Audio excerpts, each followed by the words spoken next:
अस्सलाम वालेकुम गाइस। तो आज हम लोग जो टॉपिक कवर करेंगे वो है कॉप का। तो कुछ लोग समझते हैं कि कॉप का मतलब होता है सिर्फ क्लाइमेट की कॉन्फ्रेंस, लेकिन ऐसा नहीं है। कॉप काफ़ी ज़्यादा चीज़ों की मतलब डिफरेंट डिफरेंट चीज़ों की भी कॉन्फ्रेंस होती है। इस तरह UNFCCC की जो कॉन्फ्रेंस ऑफ पार्टीज़ होती है क्लाइमेट के ऊपर होती है, वैसे ही CBD की जो कॉन्फ्रेंस होती है पार्टीज़ की, वो बायोडाइवर्सिटी पे होती है। UNCCD की जो कॉन्फ्रेंस होती है वो डिसर्टिफिकेशन पे होती है। इस तरह मतलब डिफरेंट डिफरेंट चीज़ों की इसमें कॉन्फ्रेंसेज होती हैं। लेकिन ऐसा नहीं है कि जो सारी जो कॉप होती है, वो कॉप की जितनी भी कॉन्फ्रेंस होती हैं वो सारी क्लाइमेट पे ही हो। ये जो 29 कॉप्स हैं, ये कॉप की जो कॉन्फ्रेंसेस हैं, ये सारी क्लाइमेट पे थी। लेकिन वैसे CBD और UNCCD की जो डिफरेंट कॉप्स हैं उनकी अलग मीटिंग्स होती हैं। ये वो भी एनुअली होती हैं, जिस तरह ये हमारी क्लाइमेट वाले कॉप है।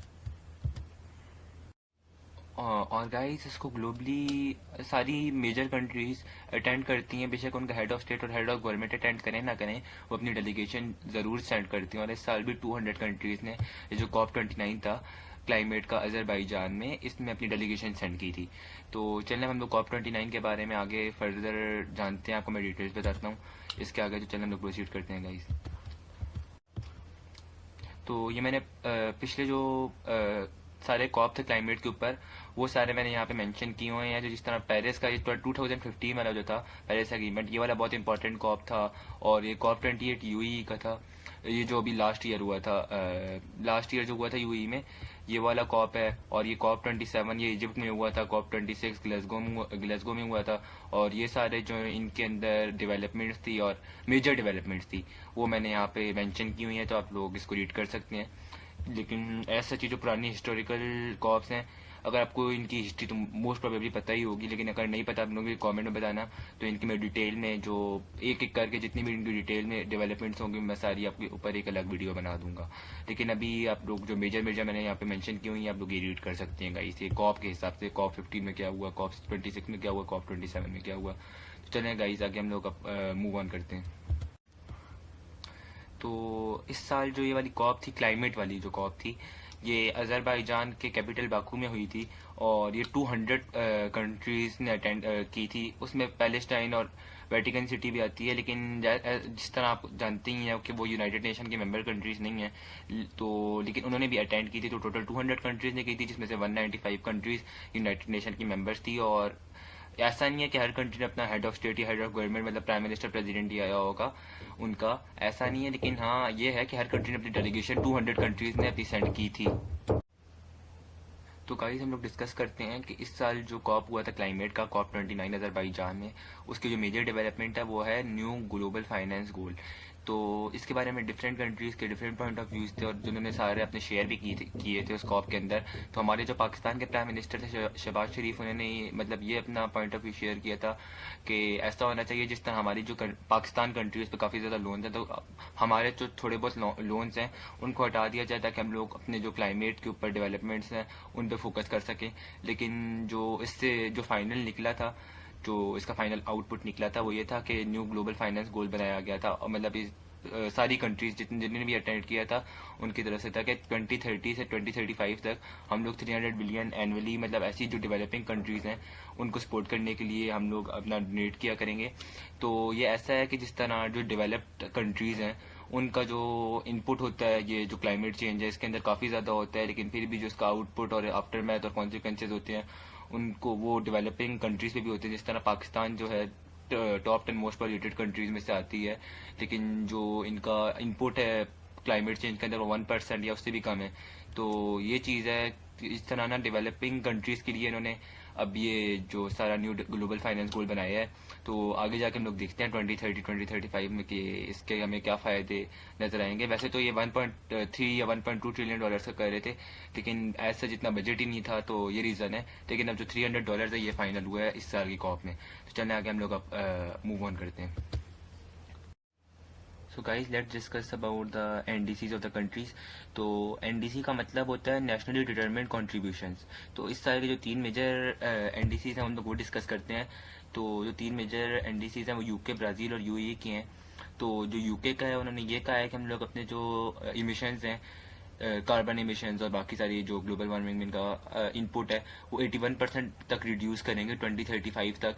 ब्राज़ील ने ये कहा है कि जितना हम लोग अपना कार्बन डाइऑक्साइड और ग्लोबल वार्मिंग में इनपुट डालते हैं हम लोग उतना ही आउटपुट देंगे, और जितना हमारा कम होता है रेट ग्लोबल वार्मिंग का, उस मतलब उतना ही हम लोग इक्वल कर लेंगे अपना जो इंक्रीजिंग रेट है ग्लोबल वार्मिंग का प्रति कंट्री के अंदर। तो ये थोड़ा थोड़ा कॉम्प्लेक्स टाइप का है, लेकिन चले या आप लोग अगर समझ सकते हैं तो समझ जाएं, लेकिन अगर नहीं समझ सकते तो मैं इसके ऊपर भी एक अलग मतलब शॉर्ट बना दूंगा, तो आप लोग वो शॉर्ट देख लीजिएगा।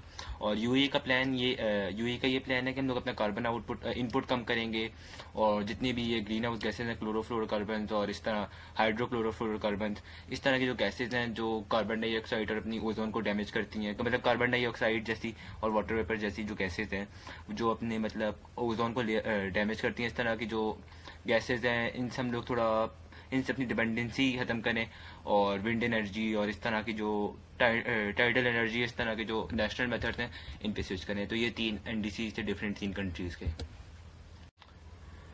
तो हम लोग अब जो कुछ मेजर ऑर्गेनाइजेशंस हैं उनकी कमिटमेंट्स देख लेते हैं।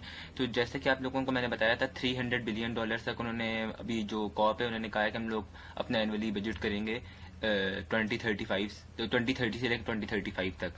लेकिन इस बजट को अचीव करने के लिए भी 2035 तक, तो उसके लिए भी जो मेजर ऑर्गेनाइजेशन हैं उन्होंने कहा है कि हम लोग उन्होंने कमिटमेंट्स की हैं कि हम लोग इतना कंट्रीब्यूशन देंगे आपको, और वैसे बाकी कंट्रीज तो साथ में जो डेवलप्ड कंट्रीज हैं वो देंगी ही देंगी, जिस तरह अमेरिका और यूरोपियन यूनियन इस तरह की कंट्रीज। लेकिन अमेरिका के भी आगे अभी पता है इलेक्शन है, वो उसके ऊपर मैं अलग वीडियो बना दूंगा, वो काफ़ी यार डिटेल टॉपिक है, तो उसके ऊपर मैं एक अलग वीडियो बना लूँगा, आप लोग देख लेना।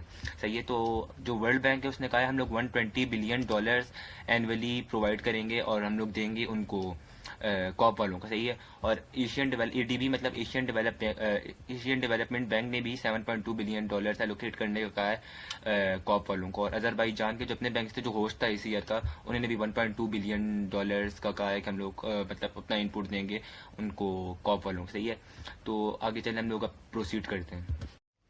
तो अब हम लोग डिस्कस करते हैं हमारी कंट्री जो पाकिस्तान है उसका क्या रोल था इस सारे COP29 के अंदर। तो जो पाकिस्तान के आपको मैंने पहले ही बताया था, शहबाज शरीफ ने जो आइडिया दिया था उसके बारे में तो आप लोगों को मैंने बता दिया। तो ये फर्स्ट जो आइडिया मैंने आपको उसी का बताया था, तो ये तुम लोगों ने ऑलरेडी पढ़ा हुआ है। रिन्यूएबल एनर्जी का मतलब जो शहबाज शरीफ उसने ये कहा है कि हम लोग 2030 तक जितनी भी हमारी कंट्री में एनर्जी है उसको 30% हम लोग अपने सोलर, विंड और जो हमारी वाटर है, हमारे डैम्स हैं, उससे हम लोग जनरेट करेंगे। मतलब 70% तो आर्टिफिशियल मेथड इस तरह फॉसिल फ्यूल और इस तरह की मेथड से हमारे पास एनर्जी आएगी, लेकिन जो 30% है वो बिल्कुल हम लोग नेचुरल मेथड से अपनी एनर्जी प्रोड्यूस करेंगे। शहबाज शरीफ का सेकंड ये था रिन्यूएबल एनर्जी का।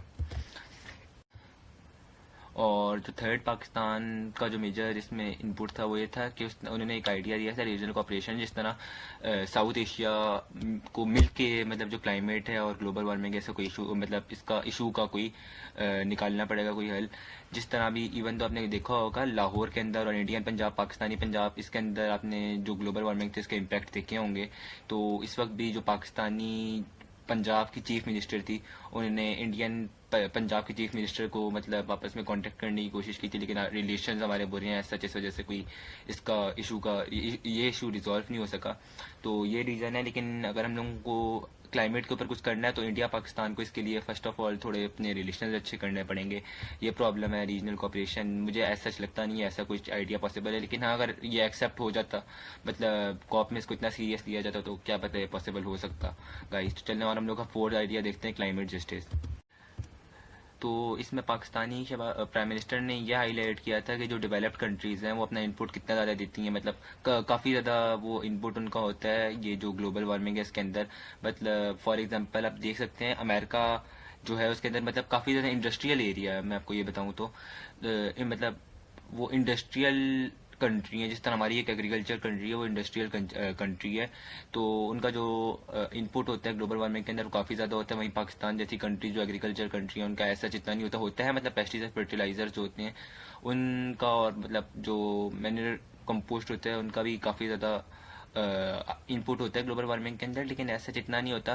तो क्लाइमेट जस्टिस का मतलब है जो डेवलप्ड कंट्रीज़ हैं जिनकी वजह से ग्लोबल वार्मिंग स्प्रेड हुई है पूरी दुनिया में और काफ़ी ज़्यादा इंक्रीज़ हुई है, तो उनको जो डेवलपिंग कंट्रीज़ हैं मतलब जिनको वैसे बिला वजह के कॉन्सिक्वेंसेस को भुगतना पड़ता है, तो ऐसी कंट्रीज़ को आप लोगों ने सपोर्ट करना है। तो शहबाज शरीफ का ये फोर्थ आइडिया था। शहबाज शरीफ मतलब नहीं, मैं बार बार शहबाज शरीफ करूँ, अपने पाकिस्तान का जो फोर्थ आइडिया था वो ये था। तो गाइस अब चलिए हम लोग अपनी वीडियो की कंक्लूड करते हैं, एंड करते हैं। तो इस वीडियो में हम लोगों ने COP29 के बारे में डिस्कस किया था, जो क्लाइमेट की कॉन्फ्रेंस हुई थी अजरबैजान के अंदर। तो मैं इस वजह से क्लाइमेट का कह रहा हूँ क्योंकि मैंने लोगों ने शुरू में जो मैंने बताया था कि ऐसा नहीं है कि क्लाइमेट के ऊपर ही कॉन्फ्रेंस हो हमेशा। कॉप की वो डिफरेंट चीज़ों की हो सकती है, जिस तरह बायोडाइवर्सिटी की होती है और केमिकल्स की होती है, इस तरह। लेकिन इस साल की जो क्लाइमेट कॉन्फ्रेंस थी COP29, उसके ऊपर हम लोगों ने आज डिस्कशन की थी। तो ये जो पाकिस्तान ने 4 अपने वो बताए थे NDCs, तो सच ये ऐसा पॉसिबल मुझे इसमें से जो फर्स्ट वाला था, तो उनमें से मतलब पाकिस्तान का तो एक्सेप्ट कोई भी नहीं हुआ। तो लेकिन वैसे जो 4 पाकिस्तान ने आइडियाज़ दिए थे, वो उनमें से काफ़ी ज़्यादा अच्छे आइडियाज़ भी थे। चलना हम लोग एक दफ़ा कंक्लूजन से पहले आपको एक दफ़ा ऊपर जाके दिखा देता हूँ। तो ये क्लाइमेट फाइनेंस का आइडिया था, मतलब वही जो उन्होंने कहा था कि डेवलप्ड कंट्रीज़ को जो है हमारे लोन कम कर लेने चाहिए ताकि जो हमारा लॉस और डैमेज होता है आपकी मतलब इनपुट की वजह से वो ना हो। और रिन्यूएबल एनर्जी हुई 30% जो उन लोगों ने कम करनी है 2030 तक। रीजनल कॉपरेशन, वो इंडिया पाकिस्तान के रिलेशन का इसमें प्रॉब्लम आ जाता है, तो ये वैसे ही पॉसिबल नहीं हो सकता। और क्लाइमेट जस्टिस, वही जो डेवलप्ड कंट्रीज़ को उन्होंने कहा था कि हमें मतलब जो वो तो वैसे भी देंगी $300 बिलियन जिस तरह अभी उन्होंने कहा है। तो ये काफ़ी हद तक ऐसा है कि हम लोगों ने भी इसके ऊपर बात की थी, तो ये आखिर में फाइनल जाके जो अप्रूव हुआ था यही था। तो आज की वीडियो हम लोगों ने क्लाइमेट के ऊपर बनाई थी, क्लाइमेट की कॉन्फ्रेंस COP29 के ऊपर। तो अगर आप लोगों को वीडियो पसंद आई हो तो उस वीडियो को लाइक करें और कमेंट्स भी आप लोग अच्छे किया करें कि आप लोगों को किस चीज़ के ऊपर वीडियो चाहिए। तो चलें गाइस, आज की इस वाली वीडियो में इतना ही। तो मिलते हैं आप लोगों को इस अगली वीडियो में, और तब तक के लिए बाय बाय एंड अल्लाह हाफिज़।